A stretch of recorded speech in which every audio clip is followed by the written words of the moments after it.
తెలంగాణ ప్రజలందరికీ నమస్కారము. నేను మీ గౌరవ బీరప్ప, తెలంగాణ రాష్ట్రీయ లోక్దళ్ పార్టీ అధికార ప్రతినిధి.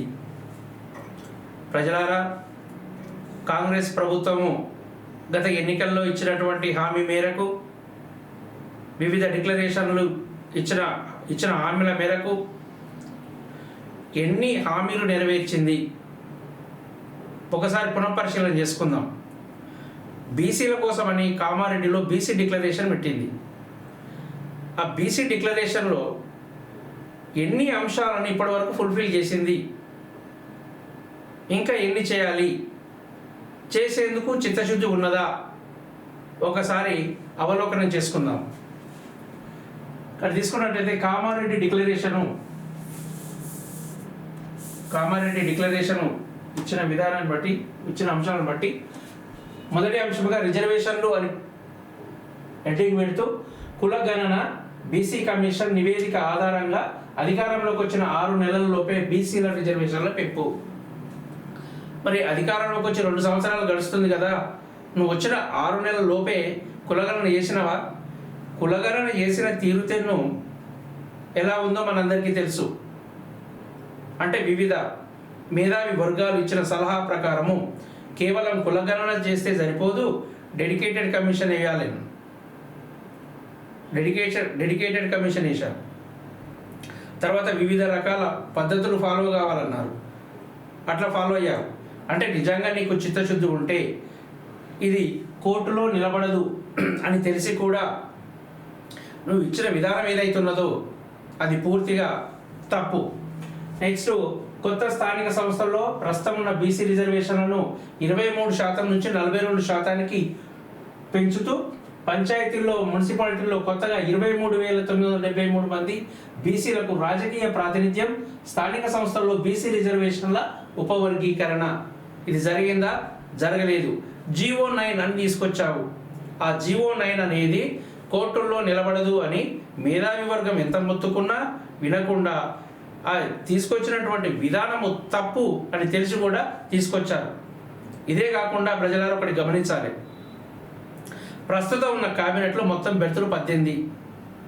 ఒకవేళ నీకు నిజంగా బీసీల పైన చిత్తశుద్ధి ఉంటే, పోనీ 42% రిజర్వేషన్లు ఇస్తా అంటున్నావు కదా, ఆ 18 మందిలో 18 బెర్తుల్లో ఎంతమందికి ఉండాలి? దాదాపు 8 మందికి, పోనీ 7 మందికి అనుకో. ఆ 7 మందిలో ప్రస్తుతం 3 ఉన్నారు. ఇంకా 4 బెర్తులు కూడా బీసీలకు ఇవ్వాల్సిన అవసరం ఎంతైనా ఉన్నది. ఆ ఇచ్చిన పోర్టుఫోలియోలు కూడా ఏమి ఇచ్చావు? పైసలు వచ్చేటి ఏమైనా ఇచ్చావా? పవర్ ఉన్నాయి ఏమైనా ఇచ్చావా? అంటే బీసీలు వేరే మంత్రిత్వ శాఖ నడిపేందుకు అర్హులు కారా? ఒక రెవెన్యూ శాఖ నియ్యి, హోంశాఖ నియ్యి. దానికి సమర్థత లేదా బీసీల దగ్గర? అంటే కేవలం అగ్రవర్ణాలకు మాత్రమే ఉన్నదా? అంటే ప్రస్తుతము కేవలం 3 ఇచ్చి చేతులు దులిపేసుకున్నాం. అదొక అంశం. అయితే రెండోది ఏంటంటే, ఇప్పటివరకు దాదాపు 30-35 వరకు నామినేటెడ్ పోస్టులు ఫిల్అప్ చేశారు. ఆ నామినేటెడ్లో బీసీల ఎంతమంది ఉన్నారు, అగ్రవర్ణాలు ఎంతమంది ఉన్నారు? అక్కడే తెలిసిపోయింది మీకు బీసీల పైన ఎంత చిత్తశుద్ధి ఉన్నదో అని. అంటే ఎన్నికల్లో బీసీలు మీకు ఓట్లు వేయాలి, అధికారంలోకి వచ్చేందుకు సహకరించాలి, మిమ్మల్ని మా భుజాల పైన మోయాలి, మీ జెండాలు మోయాలి, మీ రాజకీయ భవిష్యత్తుకు సోపానాలుగా ఉండాలి. అంటే సంవత్సరాల తరబడి ఇలానే సాగుతుంది. కానీ తెలంగాణ సమాజం అనేది చాలా శక్తివంతమైనది, చాలా చైతన్యవంతమైనది. తెలంగాణ ఉద్యమం కోసం సబ్బండ వర్గాలు ఏ విధంగానైతే కొట్లాడి తెలంగాణను తెచ్చుకున్నాయో, ఆ తెచ్చుకున్న తెలంగాణ లక్ష్యం పూర్తిగా నెరవేరలేదు. కేవలం భౌగోళికంగా మాత్రమే వచ్చింది. అందరి ఆకాంక్ష సామాజిక తెలంగాణ. కేవలం నీళ్లు, నిధులు, నియామకాలే కాదు, రాజకీయ అధికారం అనేది కూడా. అంటే ఏవైతే అణగారిన వర్గాలు ఉన్నాయో వాటికి రాజకీయ అధికారం అనేది కూడా అంతే ముఖ్యము. నెక్స్ట్, ప్రభుత్వ సివిల్ కన్స్ట్రక్షన్ మెయింటెనెన్స్ కాంట్రాక్టులో బీసీలకు 42% రిజర్వేషన్. ఇది ఇచ్చావా? ఇవ్వలేదు. నెక్స్ట్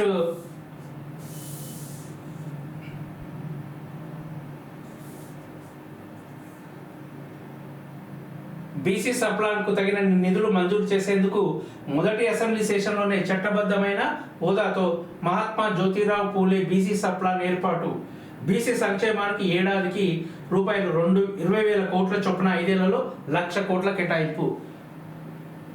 పోనీ 2 సంవత్సరాలు అవుతుందిగా, సరే ఈ సంవత్సరాన్ని తీసే పూర్తి కాలేదనుకో, గత సంవత్సరంలో బీసీలకు మీరు కేటాయించినటువంటి నిధులెన్ని, వాటిని ఎంతవరకు ఖర్చు పెట్టారు? ఏదైతే ఎస్సీ ఎస్టీలకు క్యారీ ఫార్వర్డ్ అవుతున్నాయో ఈ నిధులు, సేమ్ అదే విధంగా ఒక చట్టాన్ని తెస్తే కానీ బీసీలకు న్యాయం జరగదు. మీరు కేటాయించేదే అరకొరగా ఉంటుంది, అందులో వాటిని ఖర్చు చేయడం కూడా అంటే ఖర్చు కూడా పూర్తి చేయరు. అంటే మీరు ఇచ్చిన హామీ మేరకు 20,000 కోట్లు ప్రతి సంవత్సరం ఇస్తూ 5 ఏళ్లలో 1,00,000 కోట్లు అన్నారు. ఇచ్చిరా, అది ఎంత కేటాయించిరా అనేది లేనేలేదు. నెక్స్ట్, ఎంబీసీ కులాల అభివృద్ధి పర్యవేక్షించేందుకు ప్రత్యేక ఎంబీసీ సంక్షేమ మంత్రిత్వ శాఖ వచ్చిందా? రాలేదు. నెక్స్ట్, అన్ని బీసీ కులాల సమగ్ర అభివృద్ధికి కార్పొరేషన్ల ఏర్పాటు, బీసీ యువత చిరు వ్యాపారాలు నిర్వహించుకునేందుకు మరియు ఉన్నత విద్య కోసం రూపాయలు 10 లక్షల వరకు పూచీకత్తు లేని వడ్డీ లేని రుణాలు, ఇవి ఇచ్చిరా? ఇవ్వలేదు. ఆ బీసీ కార్పొరేషన్కు నిధుల కేటాయింపు కూడా అరకొరగానే ఉంటుంది. మరి ఎవరికి ఇస్తున్నారో ఎవరికి ఇస్తలేరో.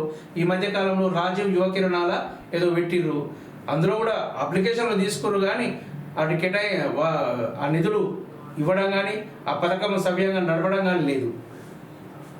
నెక్స్ట్ ఏమున్నది?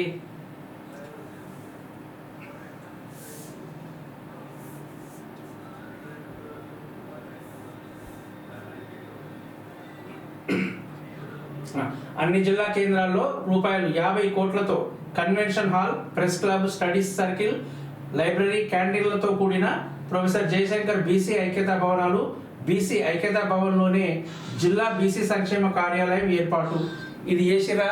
చేయలేదు. నెక్స్ట్, ప్రతి మండలంలో నవోదయ విద్యాలయాలు ఏర్పాటు, బీసీలకు కొత్త గురుకులం, ప్రతి జిల్లాలో ఒక కొత్త డిగ్రీ కళాశాల. గత ప్రభుత్వంలోనే ప్రత్యేకమైన బీసీలకు గురుకులాలు పెట్టిరు, బాగానే ఉన్నది.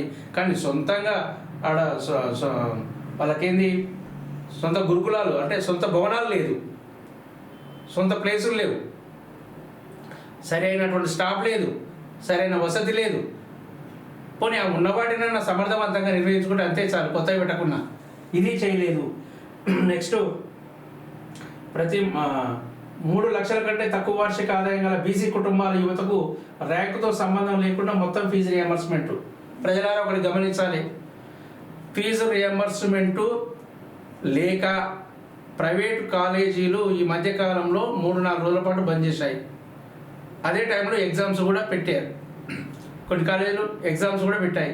ఎవరు నష్టపోయారు? ఇందులో చదువుకునేది ఎవరు? అణగారిన వర్గాలు అంటే బీసీలు, ఎస్సీ, ఎస్టీలు, వీళ్ళే కదా నష్టపోయింది. మరి ఫీజు రియంబర్స్మెంట్ ఎందుకు చెల్లించలేదు? అంటే బీసీలు చదువుకోవడం మీకు ఇష్టం లేదా? బీసీలు బాగుపడాలని మీకు లేదా? అంటే దీన్ని బట్టే మీకు బీసీల పైన ఉన్నటువంటి సవతి ప్రేమ అనేది కొట్టొచ్చినట్టు కనబడుతుంది. మీరు ఎన్ని చెప్పినా దండగే. అంటే గత ప్రభుత్వం ఏదో గొప్పగా చేసిందని కాదు, తర్వాత మిమ్మల్ని ఎన్నుకున్నందుకు కూడా బీసీలకు తగిన శాస్తి జరిగింది. నెక్స్ట్, చేతి వృత్తులకు సాయం, వృత్తి బజార్ పేరుతో ప్రతి మండలంలో 50 దుకాణాల షాపింగ్ కాంప్లెక్స్ ఏర్పాటు చేసి మంగలి, వడ్రంగి, చాకలి, కమ్మరి, స్వర్ణకారుల వంటి చేతి వృత్తుల వారికి ఉచితంగా షాపు స్థలాలు అందజేత. ఇది జరిగిందా? జరగలేదు. గీత కార్మికులు మరియు చేనేత కార్మికులకు ప్రస్తుతం ఉన్న 50 ఏళ్ల వృద్ధాప్య పెన్షన్ అర్హత వయస్సునే మిగతా అన్ని చేతి వృత్తులు చేపట్టే వారికి వర్తించే విధంగా చేస్తామన్నారు, ఇది కూడా చేయలేదు.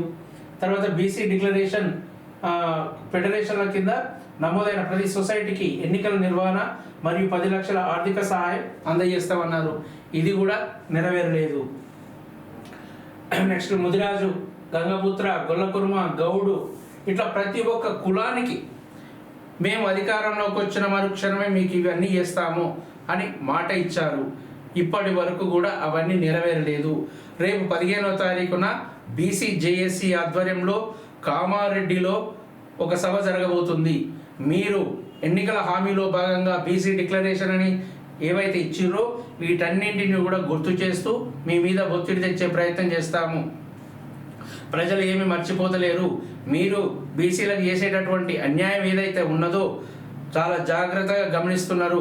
రాబోయే రోజుల్లో పంచాయతీ ఎన్నికలే కావచ్చు, సాధారణ ఎన్నికలే కావచ్చు, ఏ ఎన్నికల్లోనైనా బీసీ అభ్యర్థులనే నిలబెట్టి బీసీ అభ్యర్థులకి ఓట్లు వేసి బీసీ అభ్యర్థులనే గెలిపించబోతున్నారు. ప్రతి ఒక్క రాజకీయ పార్టీకి ఈ రాజకీయ ఆవశ్యకత అనేది ఏర్పడ్డది. ప్రతి రాజకీయ పార్టీ బీసీల ఆవశ్యకతను గుర్తించింది. కాబట్టి ప్రజలారా, ఇప్పటికైనా మనం జాగ్రత్తతో ఉండి సమాజంలో దాదాపుగా మనం 85% వరకు ఉన్నాం. మన ఓట్లు మనమే వేసుకుందాం, మన అభ్యర్థుల్ని మనమే గెలిపించుకుందాం, మనం ఐక్యంగా ఉందాము. జై సామాజిక తెలంగాణ.